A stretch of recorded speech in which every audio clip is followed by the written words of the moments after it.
Traditional or grazing method of sheep and goat farming is in trouble due to shortage of labor and grazing land. Forest is fenced in many states to avoid browsing. Goats come back with half stomach filled in summer. It is difficult to get even drinking water. Pathogen and parasite infestation is more in grazing goats.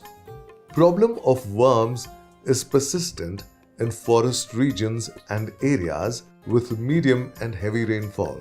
Spreading of contagious disease is more and fast in the grazing herd. Growth is slow and less, even though the cost of rearing is less. Most of the traditional farmers keeping goat and sheep are landless and poor people. They do not provide fodder and feed at home. Grazing goats spend a lot of energy on wandering for food. Traditional farmers depend on local breeds which cannot gain more weight. Though it is the livelihood for them, it rarely gets commercial importance.